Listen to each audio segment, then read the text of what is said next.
Hey guys, what is going on? This is Wrestlelamia, back with another episode. The news never stops and neither does Wrestlelamia. Join us now as Wrestlelamia looks at the wildest wrestling news stories and rumors you need to know, including Tough Enough winner Sarah Lee dead at age 30, Jeff Hardy not expected back in AEW soon, Saraya cleared to wrestle, major changes to WWE announce teams, and more.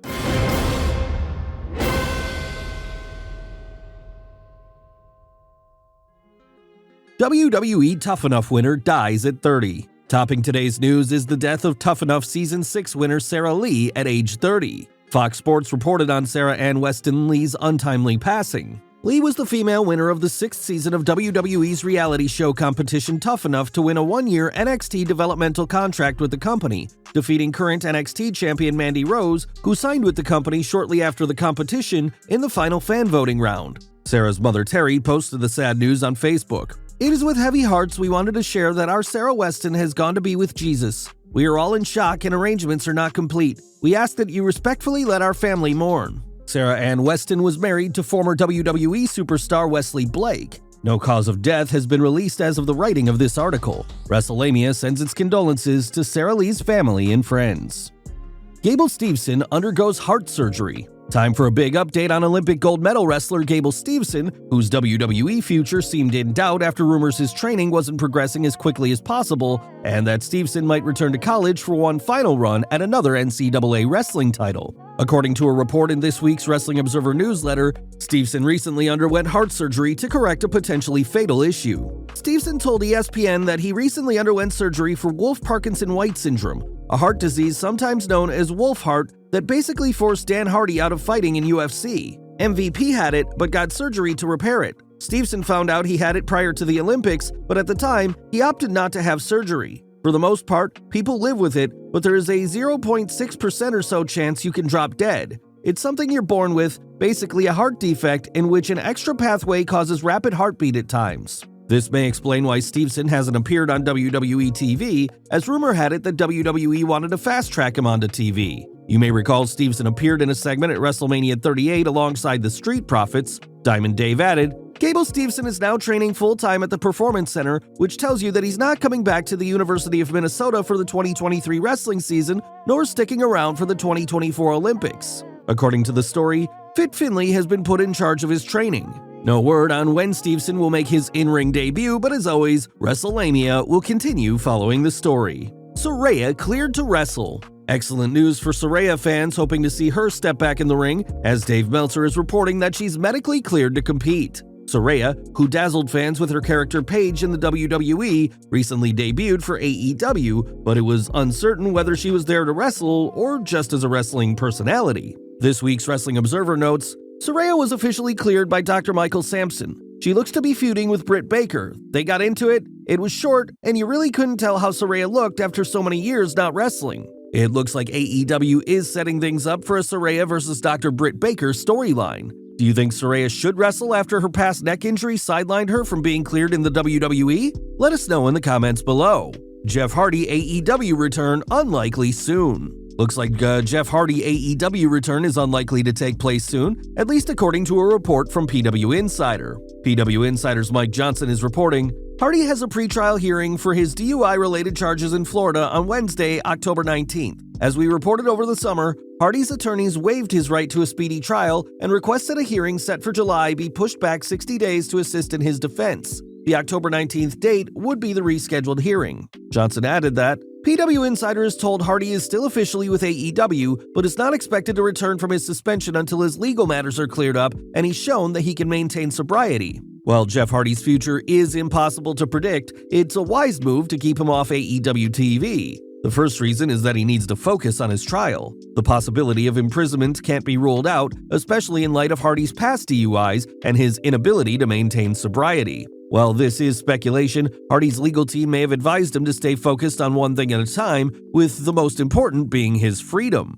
There could also be concerns that a return to the ring could trigger Jeff Hardy. The second reason it's wise to keep Hardy off TV is for AEW's sake. The company doesn't need Hardy to show up for a month or two only to disappear if he's sentenced to imprisonment. AEW has enough bad press with its recent backstage brawls, and it doesn't need critics asking why someone with a troubled record like Jeff Hardy is performing. What do you think of Hardy's situation? Should he come back before his trial? Should he come back at all? WWE shakes up announce teams. Triple H continues to shake things up in the WWE, with his latest move being some major changes to the WWE's announce teams. The WWE issued a statement about the changes, revealing the lineups. WWE Raw, Kevin Patrick and Corey Graves. Byron Saxton is moving to backstage interviews with Kathy Kelly, who has returned to WWE. WWE SmackDown, Michael Cole and Wade Barrett. Kayla Braxton and Megan Morant will cover backstage interviews. WWE NXT, Vic Joseph and Booker T. WWE Premium Live Events, Michael Cole and Corey Graves. The WWE noted that Pat McAfee will return to the WWE announce booth following his commitments to ESPN's College Game Day. So what does this mean for some of the previous announcers? That's the subject of our next two stories. Triple H accidentally told Jimmy Smith he was getting fired. The WWE's announce crew shakeup has led to the company parting ways with former MMA fighter and broadcaster Jimmy Smith. Smith recently spoke on his Unlocking the Cage podcast about how Triple H accidentally told him his days with the WWE were numbered. Triple H accidentally told me before the show Monday. He screwed up and told me about the commentary changes. He didn't mean to. I go, hey, I just talked to Riddle, and he gave me this line about how he out-wrestled John Jones twice. Okay, cool. Give it to Cole. And I went, why would I have to give that note to Cole if I'm calling the match on Saturday? Smith suddenly realized what was what. Oh, I'm not calling the match on Saturday. Oh, I'm probably fired. In about 2 seconds, my brain went, that's so, okay, and I was like, alright. So I knew basically the whole show on Monday night that I wasn't coming back, so when I got the call Tuesday, I was not particularly surprised. Smith had been with WWE since May 2021 when he took over for Adnan Virk following Virk's short run on Raw. Ringside News provided information on an interesting offer Smith received after the news broke of his WWE departure. The site's Manic Aftab revealed, adult live streaming webcam platform CamSoda approached Jimmy Smith with a contract offer after the news of Smith's departure from WWE was made public earlier that day. The contents of the letter were sent to Ringside News, and we can confirm that CamSoda approached the former Raw play-by-play commentator to commentate on private adult webcam sessions. The Ringside News report revealed that CamSoda offered up to $500,000. No word on what's next for Jimmy Smith. WWE releases Nigel McGuinness. Jimmy Smith isn't the only announcer who has parted ways with the WWE. As PW Insider reports, the WWE released Nigel McGuinness. As Wrestling News' Andrew Ravens noted, the former wrestler turned broadcaster signed with WWE back in 2016, initially as an announcer for the WWE UK Classic before being brought on as a commentator for various shows, including NXT, NXT UK, Main Event, and 205 Live. The London, England native is best known for his time in Ring of Honor, where he held the ROH World Championship and the ROH Pure Championship. No word if CamSoda has reached out to McGuinness with a job offer. Dan Lambert reveals why he left AEW. Dan Lambert is out from AEW after a surprisingly successful run as a heel manager. Lambert, best known for co-founding the MMA group American Top Team, came to AEW and proved to be an excellent talker and heat magnet. Speaking with Chris Van Vliet, Dan explained his departure. About 2 months ago, we finished up our feud with the Men of the Year. We had Scorpio Sky drop the belt to Wardlow. Sky was going to take a couple of months off because he had a knee injury that needed to heal. Ethan Page was being repackaged so he could do what he's doing now with the firm and with MJF.